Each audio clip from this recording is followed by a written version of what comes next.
World War II was won by alliance. America provided industrial might, but Britain stood alone for 2 years before America entered, fought from 1939 to 1945, never surrendered, and the Soviet Union bore the brunt. 80% of German casualties occurred on the Eastern Front. 27 million Soviet citizens died. The war in the East was apocalyptic, total, genocidal. The generals who commanded on these fronts faced challenges American commanders never experienced. This is the story of 5 generals, 2 British, 3 Soviet, the men who held the line when defeat seemed certain, who turned the tide when victory seemed impossible, who pushed from El Alamein to Berlin, from Moscow to the Reichstag. Bernard Montgomery, Harold Alexander, William Slim, Georgy Zhukov, Konstantin Rokossovsky, 5 men who shaped the war, who defeated the Axis, who paid in blood for every mile. November 17, 1887, Kennington, London. Bernard Law Montgomery is born into a religious family. His father is a bishop. His mother is strict, cold, domineering. Montgomery's childhood is difficult. He rebels, becomes stubborn, uncompromising, difficult. These traits will define his career. 1908, Montgomery graduates from Royal Military College, Sandhurst, commissioned into Royal Warwickshire Regiment. World War I, he's a young officer, fights at Ypres. October 1914, he's shot, nearly dies, led through lung, survives, earns Distinguished Service Order, serves as staff officer for rest of war. The experience shapes him. He sees incompetent commanders waste lives, sees poor planning kill thousands. He decides he'll never be that kind of general, never waste lives unnecessarily, always plan meticulously. The interwar years, Montgomery is difficult, arrogant, supremely confident in his own judgment, dismissive of others. He's brilliant but insufferable, commands battalions, brigades, studies warfare obsessively, develops ideas about training, about tactics, about combined arms. He's professional, dedicated, also impossible to work with. September 1939, Germany invades Poland. Britain declares war. Montgomery commands 3rd Division, sent to France as part of British Expeditionary Force. May 1940, Germany invades France. Blitzkrieg. The Allied armies collapse. Montgomery's division retreats to Dunkirk. He evacuates, one of the last off the beach. Britain is defeated, humiliated. But Montgomery's division maintained discipline, fought well during retreat. Montgomery is promoted, given Corps Command, then Army Command. He's training forces for eventual return to continent. But first, North Africa. General Erwin Rommel's Africa Corps is winning, pushing British forces back, threatening Egypt, the Suez Canal, British Middle East oil supplies. If Egypt falls, Britain's position in the Mediterranean collapses. August 1942, Prime Minister Churchill flies to Egypt, relieves commanders, appoints Montgomery to command 8th Army. Montgomery is 54. This is his chance, his moment to prove himself. Montgomery transforms 8th Army immediately, restores morale, establishes discipline, improves supply systems. Most importantly, he refuses to attack until ready, until he has overwhelming advantage. Churchill wants immediate offensive. Montgomery refuses, says no. He'll attack when he's ready, not before. This is extraordinary. Junior generals don't tell Churchill no, but Montgomery does. Churchill accepts, waits. October 23, 1942, El Alamein. Montgomery launches his offensive. He has numerical superiority, more tanks, more guns, more men, more supplies. He uses this advantage methodically, batters Rommel's defenses, grinds forward. The battle isn't brilliant tactically, no clever maneuvers, just overwhelming force applied systematically. Rommel retreats. November 4th, 8th Army breaks through. Rommel is in full retreat. Montgomery pursues cautiously, methodically. Too cautiously, according to critics. Rommel escapes, will fight again. But El Alamein is the first major British victory of the war. Churchill says, "Before Alamein we never had a victory. After Alamein we never had a defeat." Montgomery becomes a hero. His face is on newspapers. His beret becomes iconic. Black beret, 2 badges. He cultivates his image, like Patton, like MacArthur. Montgomery understands public relations. He visits troops constantly, talks to soldiers, remembers names, makes them feel valued. The troops love him, call him Monty. He's careful with their lives, doesn't waste them. This matters to soldiers. They know he plans, that he won't attack until he's ready, that he values their survival. November 1942 onwards, Montgomery pursues Rommel across North Africa, Libya, Tunisia. May 1943, North Africa is secured. Montgomery commands 8th Army in Sicily, July 1943, then Italy, September 1943. The Italian campaign is slow, grinding. Montgomery is cautious. Critics say too cautious, but casualties are low, progress steady. December 1943, Montgomery is recalled to England, given command of 21st Army Group. Ground forces for D-Day, under Eisenhower's overall command. June 6, 1944, D-Day. Montgomery commands all ground forces initially. British and Canadian on left, American on right. His plan is for British to hold German armor at Caen, pin it, while Americans break out on right. The plan works, eventually. But Caen becomes controversial. Montgomery says he intended to draw German armor there. Critics say he got stuck, couldn't take Caen as planned. The debate continues today. Either way, the strategy works. Americans break out, Germans retreat. August 1944, Montgomery is promoted to Field Marshal, but Eisenhower takes direct command of ground forces. Montgomery is reduced to Army Group Command, British and Canadian armies only. He's furious, sees it as demotion, insult. His ego is wounded. He lobbies for single-thrust strategy. All resources concentrated on his front, drive straight into Germany, end war quickly. Eisenhower says no, broad front strategy, steady pressure everywhere. Montgomery disagrees publicly. This creates tension, undermines alliance. September 1944, Montgomery gets his chance. Eisenhower approves Operation Market Garden. Montgomery's plan, ambitious, daring. Airborne troops seize bridges in Holland, armor drives up single road, crosses bridges, opens route into Germany's industrial heartland. The operation is overambitious, poor planning, bad intelligence. The British 1st Airborne Division is dropped too far from Arnhem Bridge. German armor is nearby, not detected. The paratroopers are massacred. A bridge too far. The operation fails. 10,000 British casualties.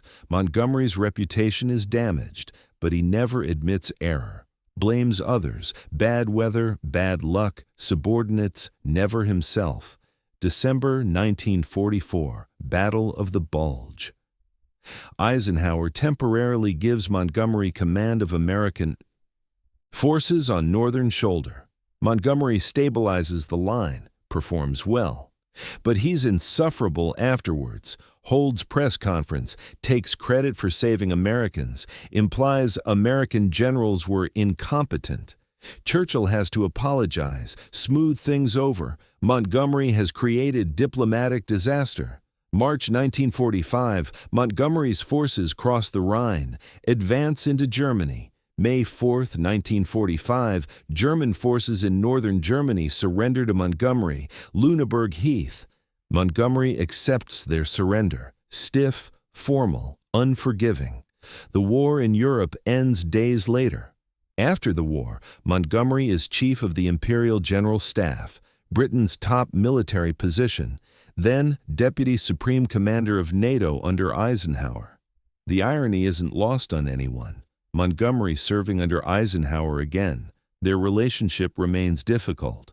Montgomery retires 1958, writes memoirs, controversial as always, criticizes former allies, claims credit for victories, downplays others' contributions. He's impossible to the end. Montgomery dies March 24, 1976, age 88, heart failure. He's buried in Binstead, Hampshire. His legacy is complicated.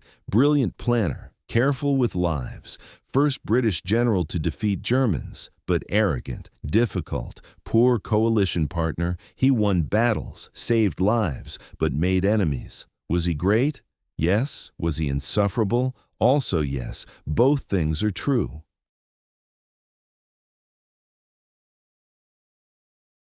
December 10, 1891, London. Harold Rupert Leofric.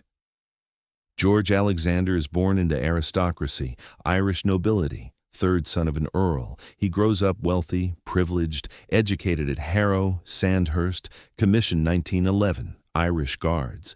He's everything Montgomery isn't. Charming, diplomatic, modest, personally brave. Soldiers love him, fellow officers respect him. He's the perfect gentleman officer. World War I, Alexander fights with distinction. Western Front, wounded twice, earns Military Cross, Distinguished Service Order. By war's end, he's temporary brigadier general, age 26, youngest brigade commander in British Army. After war, he fights in Baltic, against Bolsheviks, then in Turkey. He's always in combat zones, always volunteering, always performing well.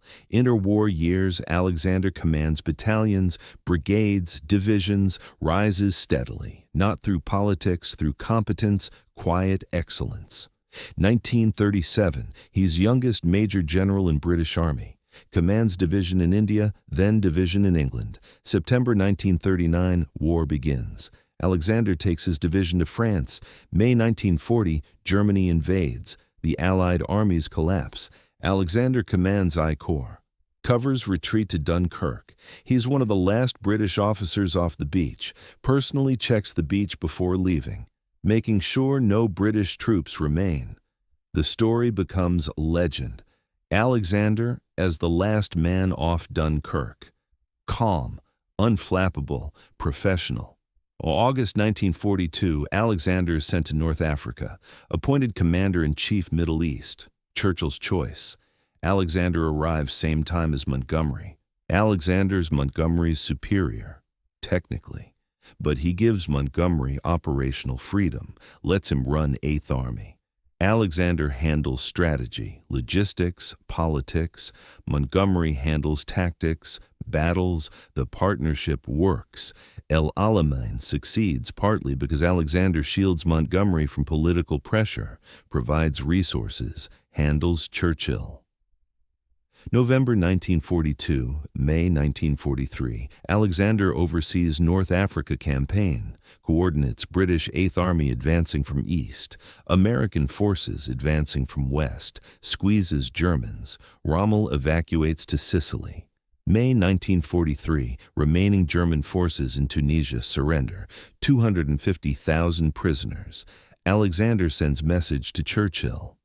Sir, it is my duty to report that the Tunisian campaign is over. All enemy resistance has ceased. We are masters of the North African shores. July 1943, Sicily. Alexander commands 15th Army Group, Montgomery's 8th Army, Patton's 7th Army.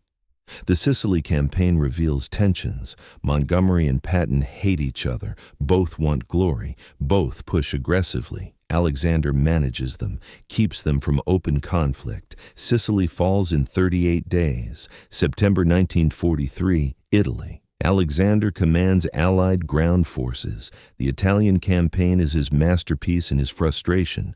Masterpiece because he manages difficult coalition, British, American, Canadian, Free French, Polish, Brazilian, Indian, multiple nationalities, multiple languages, multiple agendas.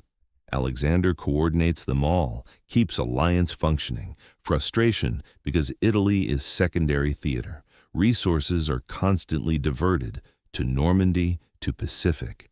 Alexander fights with one hand tied, never has enough troops, enough supplies, enough priority.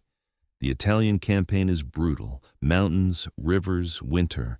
Germans defend expertly every ridge, every river, every town. Fighting from Salerno to Po Valley takes 20 months, September 1943 to May 1945. Progress is measured in miles. Casualties are heavy. Monte Cassino, Anzio, Gothic Line, Rome, Florence. Each victory is hard won. But Alexander persists. Quietly, professionally. He doesn't complain publicly, doesn't lobby press. Just does the job. Uses limited resources efficiently. June 4, 1944, Rome falls. Allied forces enter Rome, the first Axis capital to fall. Alexander's victory. But D-Day is 2 days later. Rome is forgotten, overshadowed. Alexander doesn't complain.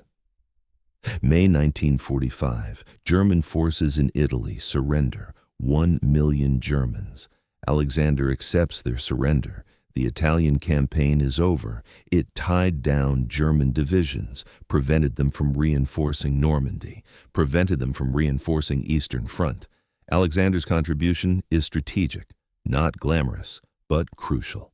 After the war, Alexander is Governor General of Canada, 1946-1952, then Minister of Defense, 1952-1954. He's terrible at politics, too diplomatic, not ruthless enough, retires from politics, lives quietly, dies June 16, 1969, age 77. He's buried in Ridge, Hertfordshire, simple grave, no pomp, exactly as he would have wanted. Alexander's legacy is overshadowed. Montgomery gets credit for El Alamein. Eisenhower gets credit for D-Day. Patton gets credit for Third Army. Alexander commanded all of them at various points. But he's forgotten. The diplomat-soldier who made others look good, who kept alliances functioning, who won campaigns without headlines. He was arguably the best British general of the war, certainly the most underrated. Soldiers who served under him knew. But history has largely forgotten. That's the fate of the diplomat-soldier. Essential, effective, forgotten. August 6, 1891, Bristol, England.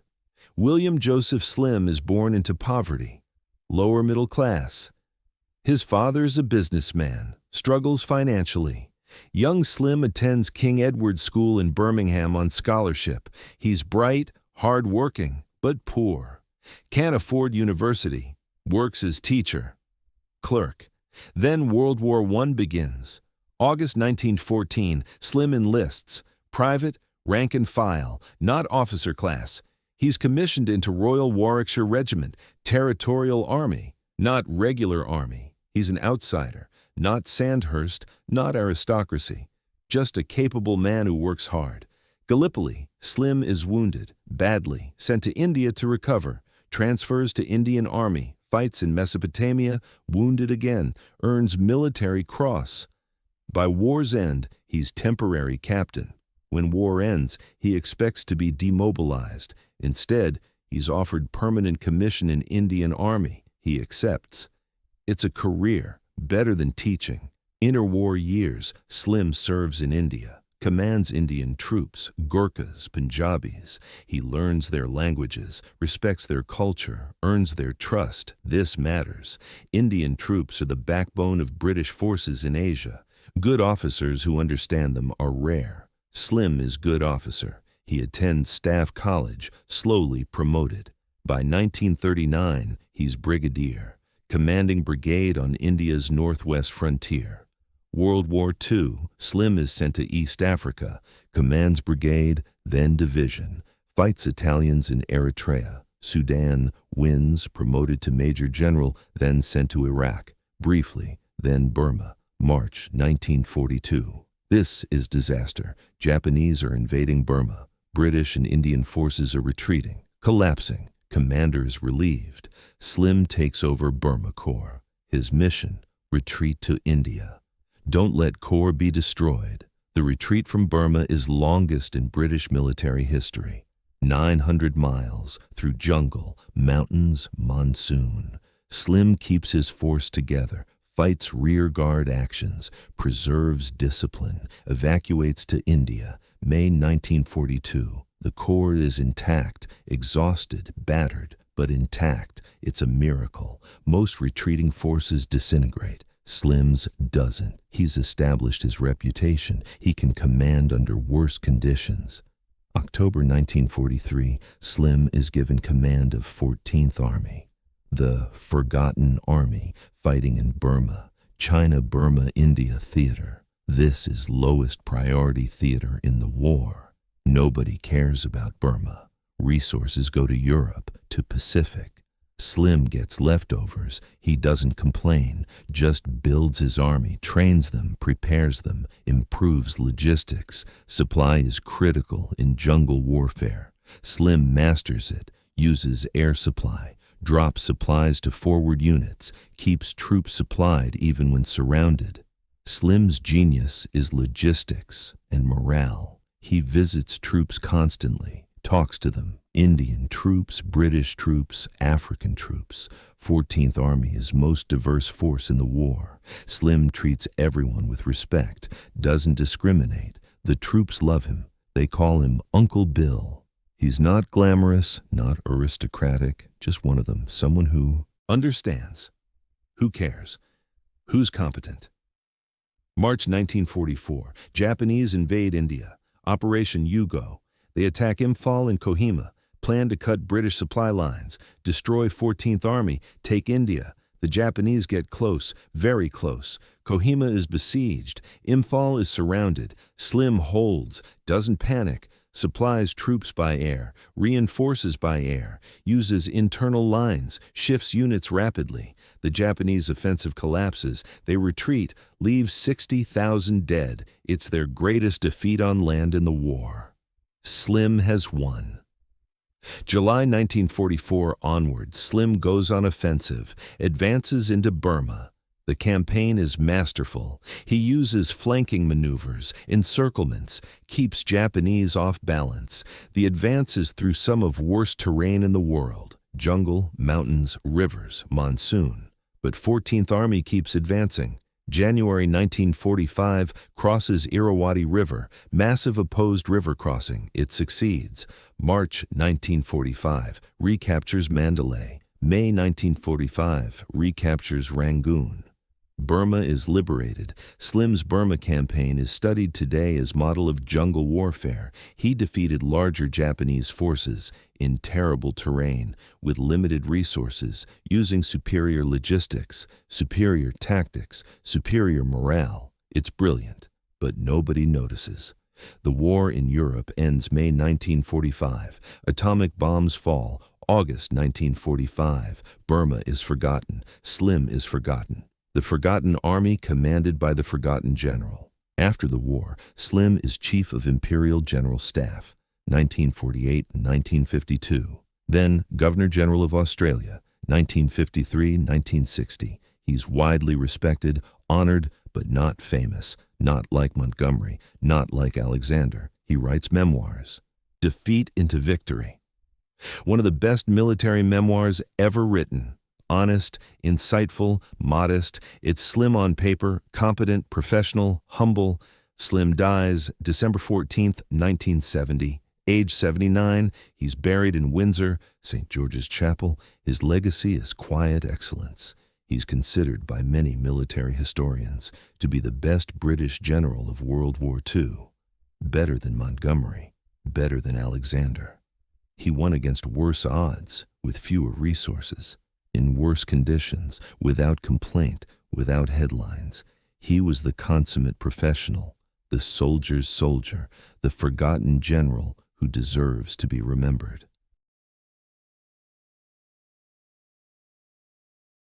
December 1st, 1896, Strelkovka, Russia. Georgy Konstantinovich Zhukov is born into poverty. Peasant family. His father's a shoemaker. His mother is a peasant. Zhukov has almost no education, works as furrier's apprentice, then World War I. 1915, Zhukov is drafted. Cavalry. He's a natural soldier, brave, tough, rises to sergeant, earns 2 St. George's Crosses for bravery. Russian Revolution, 1917 to 1922. Zhukov joins Red Army, fights in Russian Civil War, against whites, against Poles. He's noticed, promoted, sent to military academy. He's rough, brutal, but brilliant, tactical genius. By 1930s, he's divisional commander. Stalin's purges begin. 1937-1938. Stalin arrests and executes thousands of officers, imagines conspiracies everywhere. Zhukov survives. He's apolitical, professional, not threatening to Stalin, yet. August 1939, Khalkhin Gol, Soviet-Japanese border war. Zhukov is sent to command Soviet forces. He's unknown, untested at high level. He plans massive offensive, combines armor, artillery, infantry, air power. September 1939, he attacks, destroys Japanese forces, encircles them, annihilates them. The Japanese are stunned, sue for peace. Zhukov has won decisive victory. Stalin notices. Zhukov is promoted, hero of the Soviet Union, Stalin's favorite general. June 20, 1941, Germany invades Soviet Union. Operation Barbarossa, 3 million German troops, the largest invasion in history. Soviet forces collapse. Germans advance hundreds of miles in weeks.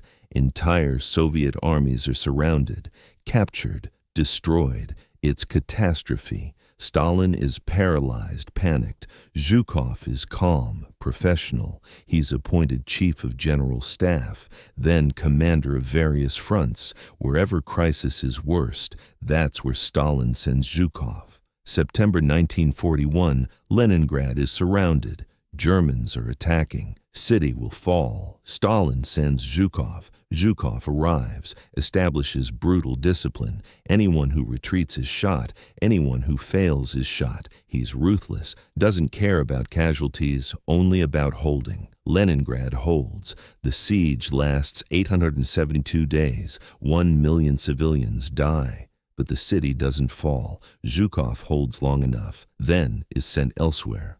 October 1941, Germans are approaching Moscow. Panic in the city. Government is evacuating. Stalin considers evacuating. Calls Zhukov. Can we hold Moscow? Zhukov. We will hold Moscow. No equivocation, no doubt. Stalin believes him. Stays. Zhukov takes command of Western Front, defends Moscow. The Battle of Moscow is desperate. Germans reach the suburbs. Fighting is house to house. Zhukov throws in every reserve, strips other fronts, everything to Moscow. December 1941, the Germans are stopped. Zhukov counterattacks, pushes Germans back. It's first major German defeat of the war. Hitler's generals are stunned. Invincible Wehrmacht has been beaten by Zhukov, by Russian winter, by Soviet desperation. Zhukov has saved Moscow, saved Soviet Union. Stalin promotes him to marshal.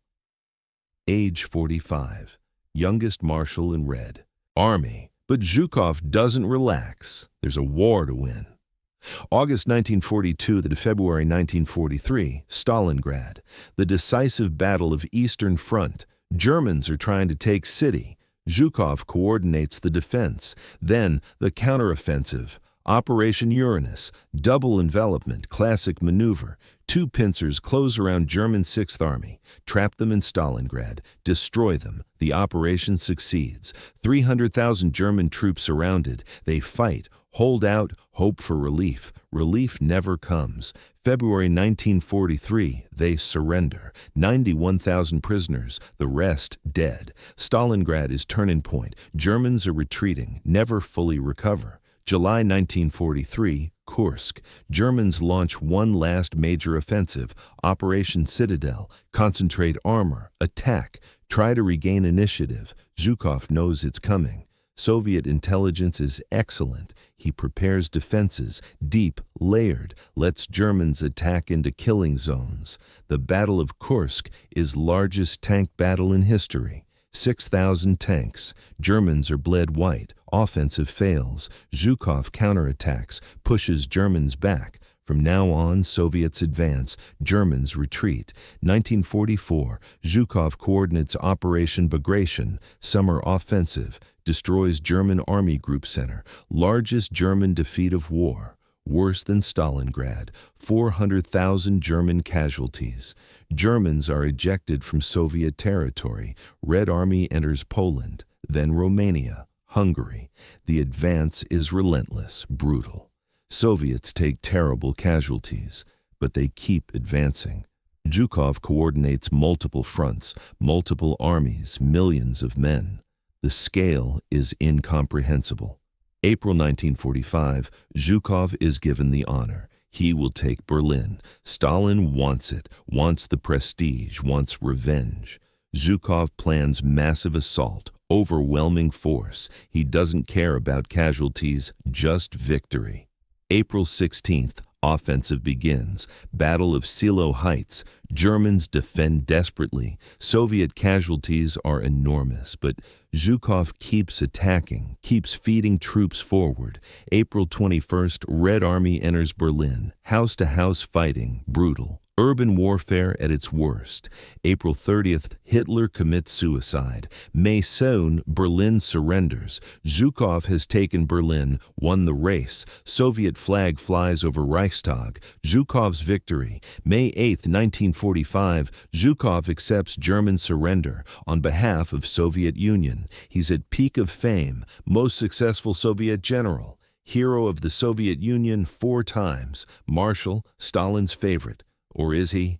After the war, Zhukov is too popular, too famous. Stalin is jealous, paranoid. 1946, Zhukov is demoted, sent to minor command, Odessa military district, away from Moscow, away from power. Stalin is preparing to purge him, like he purged so many others, but Stalin dies March 1953. Zhukov is recalled. Appointed Minister of Defense, helps Khrushchev consolidate power after Stalin's death, but Khrushchev also becomes jealous. 1957, Khrushchev removes Zhukov, accuses him of Bonapartism, of wanting to seize power. Nonsense, but Zhukov is retired, forced out, spends last years writing memoirs, restricted by Soviet censors. Dies June 18, 1974. Age 77, he's given state funeral, buried in Kremlin Wall, Soviet hero. But his accomplishments are downplayed. He saved Soviet Union, won the war in the East, but Soviet system couldn't tolerate heroes. Only the party could be hero. Zhukov was too great, too popular, so he was diminished. His legacy deserves better. He was the greatest Soviet general of the war, maybe the greatest general of the war period. He defeated the Wehrmacht, took Berlin, won the Eastern Front, brutal, ruthless but effective, the savior of Moscow who ended in obscurity. December 24, 1896, Warsaw, Poland. Konstantin Konstantinovich Rokossovsky is born. His father is Polish, his mother is Russian. The family is poor. His father dies when Rokossovsky is young. He works as stonemason. Then World War I. Rokossovsky volunteers, Tsarist cavalry. He's brave, natural leader, earns decorations. Russian Revolution. Rokossovsky joins Red Army, fights in Civil War. Cavalry commander, excellent. Rises through ranks. By 1930s, he's corps commander. Successful, respected. Then disaster. 1937, Stalin's purges. Rokossovsky is arrested, accused of working for Poland, for Japan, for everyone. The accusations are absurd. Torture follows. NKVD interrogators break his teeth, break his ribs, try to force confession. Rokossovsky refuses, won't confess to treason he didn't commit. He's imprisoned, sentenced to death, awaits execution. March 1940, Rokossovsky is released. Charges dropped, no explanation. Stalin needs officers. The purges killed too many. Rokossovsky is rehabilitated, given command, no apology, no acknowledgement of injustice, just back to work. Rokossovsky doesn't complain, doesn't protest, just serves. Professional. The torture left him deaf in one ear, missing teeth, chronic pain. He ignores it. Does his job. June 1941, Germany invades. Rokossovsky commands Mechanized Corps. 9th, he fights well, conducts successful counterattacks, delays German advance. His corps is one of few that doesn't collapse immediately. Rokossovsky is promoted, given army command, then front command. Stalin notices, here's a general who wins, who doesn't panic, who's competent. October 1941, Rokossovsky is defending approaches to Moscow. His troops are outnumbered, exhausted, undersupplied. He holds, conducts fighting retreat, preserves his forces, doesn't let them be encircled. When Zhukov counterattacks in December, Rokossovsky's armies participate, drive Germans back. Rokossovsky has proven himself. He's one of Stalin's best generals. August 1942, February 1943, Stalingrad. Rokossovsky commands Don Front, northern pincer of Operation Uranus. He closes the trap around German 6th Army, then reduces the pocket. His forces accept the German surrender. February 1943. Rokossovsky is promoted to Colonel General, given more responsibility. July 1943, Kursk. Rokossovsky commands Central Front, right in path of German offensive. He prepares deep defenses, lets Germans attack, bleeds them, then counterattacks. Rokossovsky's performance at Kursk is brilliant. Defensive mastery, then offensive exploitation. He's not flashy, not dramatic, just professional, effective, wins battles, minimizes casualties, soldiers love him, he cares about them. Rare trait in Red Army. 1944, Rokossovsky is given 1st Belarusian Front, key role in Operation Bagration, the offensive that destroys Army Group Center. Rokossovsky's plan is bold, multiple thrusts, encirclements, classic maneuver warfare. The operation succeeds beyond expectations. Army Group Center ceases to exist. 400,000 German casualties. Rokossovsky is promoted to Marshal of the Soviet Union, age 47. August 1944, Warsaw Uprising. Polish Home Army rises against Germans, expects Soviet support. Rokossovsky's forces are on the edge of Warsaw, but Stalin orders them to stop, to wait, to let the Germans massacre the Poles. Stalin doesn't want independent Poland, wants communist Poland. The Home Army is anti-communist, so Stalin lets them die. Rokossovsky is Polish. His orders are to watch, do nothing. It's agony. But he obeys. 200,000 Poles die. Warsaw is destroyed. Rokossovsky is complicit, following orders, but complicit. This will haunt him. January 1945, Rokossovsky's forces liberate Warsaw, what's left of it, then advance into Poland, into East Prussia. April 1945, Berlin operation. Rokossovsky commands 2nd Belarusian Front, northern flank. He attacks into Pomerania, then East Prussia, ruthless fighting. May 1945, war ends. Rokossovsky has commanded armies across 1,500 miles, from Moscow to Berlin, never lost a major battle, competent, professional, effective throughout. After war, Rokossovsky expects retirement, recognition. Instead, Stalin makes him Minister of Defense of Poland. 1949. It's not an honor, it's exile. Stalin wants reliable man controlling Polish military. Rokossovsky is Polish by birth, Russian by loyalty, perfect for the job. But Rokossovsky hates it. He's soldier, not politician, not administrator. He serves anyway, for 7 years. 1956, Khrushchev allows Rokossovsky to return to Soviet Union, given command, Deputy Minister of Defense. But he's sidelined, semi-retired, not trusted fully, too popular, too competent. dies August 3, 1968, age 71, cancer. He's buried in Kremlin Wall, Red Square, Soviet hero. Rokossovsky's legacy is professional excellence. He survived Stalin's purges, survived torture, survived war. He commanded successfully throughout, from Moscow to Berlin. He cared about his troops, minimized casualties when possible, fought effectively always. He's overshadowed by Zhukov, less famous, but arguably as capable, maybe more humane. The Polish marshal who served Russia, who fought brilliantly, who deserved better than exile to Poland, who deserved better than semi-retirement, but got what Soviet system always gave talented men: suspicion, sidelining, diminishment. Despite this, he served, did his duty, won battles. That's his legacy.